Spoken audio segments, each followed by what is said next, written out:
Hello guys! Good evening, good morning, good afternoon sa ating lahat. Ayun na guys, tignan nyo naman ako, mamamasura tayo. Kita nyo naman po yung basurahan na andyan. So, nagagloves tayo para hindi dumihan yung ating kamay. So, ayan, gagawa tayo ng vlog today na namamasura ako. So, ayan, yung laman ng basurang dyan, hahanguin ko lahat yan. Kasi eto namang basurang boy mo, hindi naman talaga kinuha yung basura namin. Shout out sa mga basurero dito sa Gestura. Hindi man kinuha yung aming mga basura dito. So for 2 days na yan, 2 days na lagay dyan, hindi man kinuha. So, nilapitan ko naman yung basurero. Ngayon, hindi daw pwede kasi hindi daw bukod kasi matitinik naman talaga siya. Kasi yan, ang ginugupit ko kasi yung bougainvillea. So, hindi daw nila kukunin hanggat hindi siya nailipat sa isang lagayan, sa sako or sa plastic. So, ngayon, nilipat natin. So, iniisa-isa ko yan. So, medyo matagal-tagal tayong matapos dito, guys. Kasi, hindi naman siya talagang totally na mabilis mong ilipat kasi matinik po siya. So, sobrang tinik niya. Minsan nga, natitinik ako, natutusok yung kamay ko kahit nandyan yung gloves na ginagamit ko. So, ayan na, guys. So, sobrang tagal nito matapos. Siguro times 2 to natin to. Kasi hindi pwedeng isa-isahin mo siya. Ganito. Pwede naman, basta meron tayong pag-uusapan. So, ganito yon. May ganun. So, wala nang edit-edit to, guys. Record ko to. Walang edit-edit. Diretso-diretso na. Kasi para wala nang cheche-boreche. So, ayan na, guys. Patingin-tingin din sa daan. Kasi, syempre naman, no, pinupulot ko yung basura dyan sa loob. Sobra. Pero hindi naman siya madumi kasi mga dahon naman yan. So, ayan. So, na tayo, guys. Lilipat tayo ng bougainvillea sa plastic. Shout out po pala sa nagbigay ng plastic dahil wala kaming plastic Nagbigay sa akin ng plastic kapitbahay ko na si Joy. Hello, Ate Joy. Salamat sa iyong plastic. Binigyan mo ako ng plastic kaya ayan, nakapaglipat po ako ng basura sa ibang lagayan. Kasi kung wala siya, ay ewan ko na lang, wala kaming sako. So, medyo matagalan pa kasi bibili pa. So, ayan, binigyan niya ako ng 2 plastic. So, yan muna, first muna yan. Sobrang siya sobrang tinik talaga yung bougainvillea. Hindi mo siya madakot na isahang dakot as ilagay mo. So, pa isa-isa talaga. So, ayan. So, ayun na, guys. Medyo, anong oras na ba yan? Alas 5. Alas 5 na tayong naglipat. So, sinisegregate natin yung bougainvillea kasi hindi kinukuha ng basurerong boy. Kasi dati naman, kaya ko yan ginaganyan na paglagay kasi dati kasi, yung basurero na dati, hindi sila nagrereklamo. Ngayon kasi bago yung tagakuha ng basura dito sa lugar namin. Ngayon, hindi nila namimili sila. So, hindi nga nila kinuha agad Kasi gusto nila pa isa-isa lang daw kasi baka daw mapuno yung truck nila. Kunti lang naman yung mga basura dito kasi iilan lang kami naman dito. Tapos 2 weeks silang every 1 week, 2 days sila pumupunta dito. So wala talagang maiipon na basura. Hindi katulad dati na every week lang. So lahat, wala silang, mas maganda yung dati kasi hindi sila namimili kung ano-ano nandyan sa basura. Hala, sige, lagay doon, lagay dito, ganun. Pero ngayon, namimili sila. So ayan, parang mas mainam pa yung una kaysa ngayon.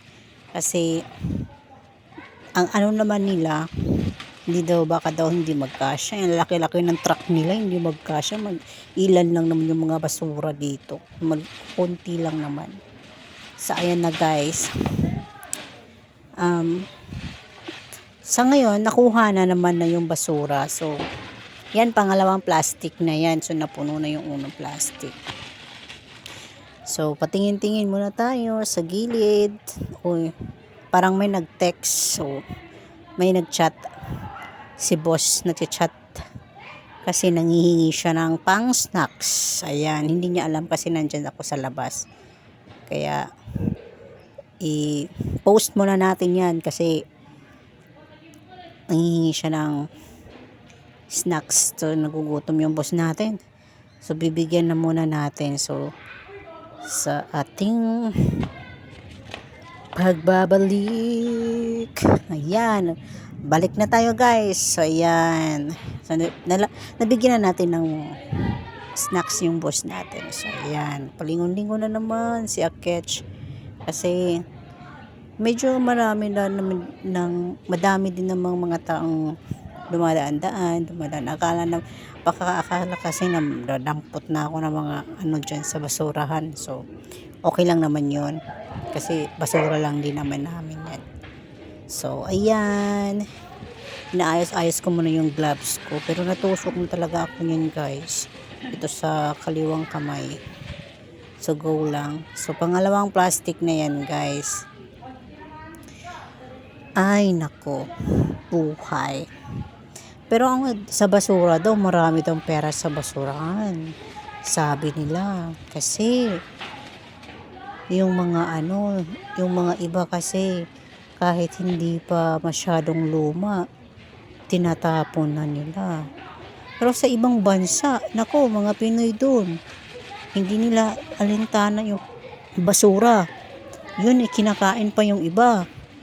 Talagang kasi doon naman kasi sa ibang bansa, mas basura nga siya, pero hindi siya ganun na madumi. Hindi katulad sa atin na basura na nga, hindi pa napapakinabangan ng iba, lalo na yung pagkain. Hindi. Iba. Yung sa ibang bansa, nakikita ko yung mga vlog ni na Inday Runing ba yun? Shout out ni Inday Runing. Mga basura yung mga nila. Pero magaganda pa, makakain, magagamit. Pero dito sa Pinas, hindi. Talagang kawawa. Nagbumukhang kawawa pag dito sa Pinas. Pero in fairness, sa ibang bansa, maganda yung mga nila, yung mga strategy nila doon, hindi katulad sa Pinas. So ayan na guys, pangalawang plastic na naman tayo. So dahan-dahan kasi medyo matinik. So medyo marami kasi yan guys, hanggang dyan yun sa may puwitan.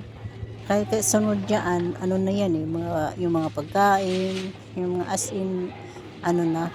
yung mga bulok-bulok na ba. Sa taas kasi yan, yung mga pinutol ko. Kung alam ko lang kasi naman, hindi ko sana pa pinutol. Bumili na muna kami ng plastic. Hindi ko kasi alam na bawal din pala yun. Kasi dati naman okay naman. So, yan pala guys, galing ako ng Las Piñas niyan. Tapos, umuwi ako, hindi pa rin nakuha yung basura. Ilang araw na yun. Medyo matagal-tagal na. Tapos, pangalawang balik na yung basurero. So, hindi talaga nila kinuha kasi hindi daw nakasegregate. Sumali ko rin naman kasi hindi ilagay sa plastic. Pero kasi dati kasi nasanay ako dati na kahit nilalagay ko dyan sa basurahan, walang reklamo. As in, kinukuha talaga. Ngayon lang hindi. So, ayan na guys. By the way, dapat naman talaga lahat isinisegregate. Yung pagkain, yung biodegradable, non-biodegradable, plastic, ganon, di ba? Sa amin kasi wala. Diretso-diretso yan. Basura, ganon. So, sobra talagang kumakapit yung bougainvillea, no? Yung tinik niya. Hindi pa naman siya yung maliliit na dahon na ano siya yung parang kahoy na talaga yung pinutol ko niyan. Gumamit pa nga ako ng lagari Kasi parang talagang yung branch niya, parang as in malaki, as in mataba na. So hindi na siya kayang guntingin.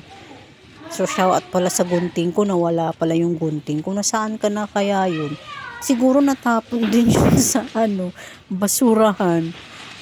Hindi ko talaga nakikita na. Mas maganda pa naman yung ginamit kong gunting na yun kasi maliit nga siya pero matalas siya, matibay ba. Pero nung natapos ko yung lahat-lahat, hinanap ko siya, hindi ko na makita. Sabi ko, saan kaya yung gunting ko? Nawala na. Hindi ko na siya makita. So, nandun na siguro yun sa basurahan. I'm sure siguro. Siguro lang kasi hindi ako sure. Nalilito kasi ako nung time na yan kasi sobrang, alam yung, parang ang isang araw ko, ang dami-dami kong ginagawa. Parang, walang katapusan. Yan nga yung pagputol ko niyan, 2 beses ko nga siya pinutol. Umaga, hapon. Kaya ayun, parang pagod siguro. Tapos yung gunting na naiwan ko siguro dyan sa basurahan. Tapos, hindi na, wala na. Hindi ko na talaga nakita hanggang ngayon. So, ayun na guys. Hindi pa rin tapos si Akech. Yan, pinupulot niya yung maliliit na nahuhulog. Tapos, medyo marami pa talaga yan guys kasi kumuha pa talaga ako ng plastic dyan. So, parang 3 plastic na nagamit natin dyan na natapos. So, kaya, ayan, medyo mabagal yung kilos natin dyan guys kasi syempre naman, fina-file din natin yung na yan kasi pag warak-warak mo naman yung ilalagay, hindi yan magkakasya. So, diba? So, yan na guys. Dahan-dahan lang. So, ayan. So, wala na tayong edit dito guys. Diretso na tayo. Kaya, ayun. Nagmumukha na tayong basurera. Nagbasurera na tayo dito. So, ayan. Shoutouts pala sa mga nakakaalam ng aking trabaho. Yan po yung trabaho ko ngayon. Isang basurera girl. Basurera girl na tayo dyan. So, ayan. Ay, naku Lord. So, ayan. Guys, marami po pa talagang salamat sa mga nagsusupport sa akin, nanonood sa mga video ko, sa mga nagla-like, sa mga nagko-comment. Sana hindi ko po kayo magsawang sumuporta sa mga ginagawa kong video at sana maging mas malapit po tayo sa isa't isa at magtutulungan po. So, ayun. God bless us all. Thank you po sa lahat. So, wala po akong dito sa vlog na to o dito sa creator na to kung wala din po kayo kasi yun lang naman po talaga yung nakakapagpasikat sa'yo, nakakatulong sa'yo, diba? Kasi kung talagang hindi ka makapag-engagement sa ibang tao, wala rin. Yung pansarili mo lang, hindi ka talaga hindi ka talaga tataas niyan hanggang sa ano ka lang. So ngayon guys, kahit ganyan yung mga video-videohan ko, parang wala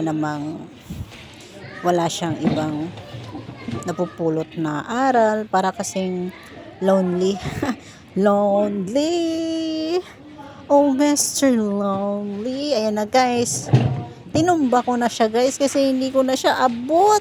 Kasi medyo mahaba lang naman talaga yung ating kamay. So sobrang haba, hindi na madakot. Kaya ayan, so baliktad yun guys ha. Medyo maiksi kasi yung kamay natin kasi hindi tayo matangkad na babae. So medyo putoters tayo na side. Kasi yung side ng aking mother is mga putoters. So maliliit.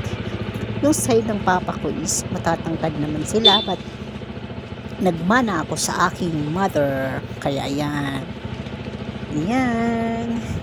So, yung ba tinitignan-tignan mo dyan? Uy, hindi ka naman nagpo-focus sa ano mo. Ano ba yan? Ano ba yan? Ay nako, meron akong tinitingnan dyan, may mga bata kasing dumadaan, may sasakyan din, so ayan na guys, medyo malapit nang mapuno yung ating plastic. So ayun na, maraming talagang salamat sa lahat. Gusto ko na sana po kasing makatulong sa ibang tao, sa totoo lang, sa nangangailangan. Una-unahin ko, hindi ko po kasi, may gusto kasi po akong tulungan pero wala po talaga akong makita na para itulong kahit papaano. Kasi medyo sa mga kamag-anak din po kasi namin, medyo may mga kailangan na dapat tulungan.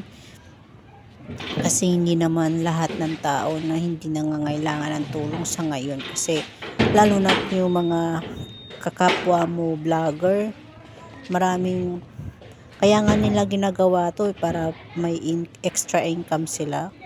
So ginagawa din namin to para makatulong sa ibang tao, hindi lang sa amin kundi sa ibang tao, makatikiman lang din sila ng aming, kung meron kaming masasahod, ng ganon. Hindi naman talaga yung sarili lang ang iniisip. Kasi sa pagbablog kasi hindi naman talaga totally na iyo lang yun. So yun guys, hindi na siya nagkasya, kaya kumuha na naman ako ulit ng isang plastic. So iniwan ko lang dyan kasi medyo nasa tapat lang din naman yung basurahan na yan. So ayan, kumuha ako ng isang plastic na medyo maliit lang siya, hindi siya kasing kalakihan nung dalawa. So pangatlong plastic na yung gagamitin natin. So medyo madali, medyo madali na tayong matapos kasi ano na yung parang nasa gitna na yan. So itutuwad nga natin yun, itutumbanganin natin yung drum na yan kasi hindi ko na talaga siya abot guys. Mahirap talaga pag mahirap talaga pag yung height mo at yung mo maliit, kasi lahat ng nasa dulo o nasa mataas, hindi mo talaga makukuha kasi sobrang liit mo. Sabi nga nila, maliit nga, nakakapuwing naman. So ayan, pero joke lang yun guys. Ayan na guys, tinuwad-tuwad na natin yan guys. Kasi hindi na natin yan abot. Medyo maliliit na siya guys. Hindi na siya katulad nung una at pangalawa na maraming branches na malalaki. Yan medyo dahon-dahon na. Yung maninipis na ng mga branch na yung anaan dyan. So, ayan, medyo hindi na nakikita yung mukha ko. Uy, na bakit ganyan na yan? Putol na. Naku. Putol na kasi hindi na natin na set up yung camera natin kung saan tayo magpopwesto. So ayan na guys, hindi na talaga natin nag-edit dito sa voice natin. So diretso tayo, may mga pagkabulol-bulol pero continue pa rin. So ayan, medyo may mahina, medyo may malakas kasi hindi naman talaga totally perfect ang ating vlog. So, ayan na guys. Kinukuha-kuha na natin yung mga dahon-dahon na maliliit. So, hindi na siya ganun kaano. Ayan, nakikita nyo naman po. So, dakot-dakot lang sa mga Tapos, patapos na din tayo niyan guys. So, talagang napapasalamat po ako sa lahat. Talaga. As in, ang habol ko kasi dito na makapag-ads na ako. Dati kasi malalaki na yung mga viewers ko. Kaso lang, na-violation ako dun sa mga TikTok kasi na meron kasing mga tawag dito yung mga watermark ng TikTok. Di ba bawal din yun siya? Kasi, hindi ko man kasi alam. Kasi sikat na yun. Tag 1,000 na yung mga viewers ko nun. Sobrang ang dami na. Tapos dinilit ko sa sangsayang. Kaya tapos na turn off din yung professional mode ko. Sobra. Hindi na ibalik ko man yun. Pero medyo matagal din. So hanggang ngayon, hindi pa ako nagbigyan ng ads on Reels ni Meta. Kaya gusto ko na sanang maka-ads on Reels. Pero, hindi man ako nag-a-upload lagi. Pero hindi. Ngayon kasi fino-focus ko na talaga yung pag-a-upload lagi kahit hindi siya ganun may makukuha ka talagang aral. Basta as in lang. So ayan na guys. Medyo tapos na siguro yan guys tapos na yan. So kinukuha-kuha ko na lang yung maliliit na dahon sa kanyang floor. So ayan. Tapos kukuha din na tayo siguro ng walis tambo dyan. So ayan na guys, diba? 3 plastic yung nagamit natin. So biruin mo. Kaya naman pala hindi kinuha ng mga basurero kasi 3 plastic. At matitinik din daw sila, ganon. Ay nako, yung mga basurero namin kasi namimili. Yung 3 nga yan, hindi yan nga kinuha eh. Ang gusto lang 1 piraso lang kukunin. Tapos ayun, nagrereklamo kami kaya kinuha na nila ulit. So, shout out sa basurero na nagagalit. Naiinis sila sa amin kasi nagrereklamo kami. So ayan na guys. Tapos na tayo guys. So ayan. Thank you for watching.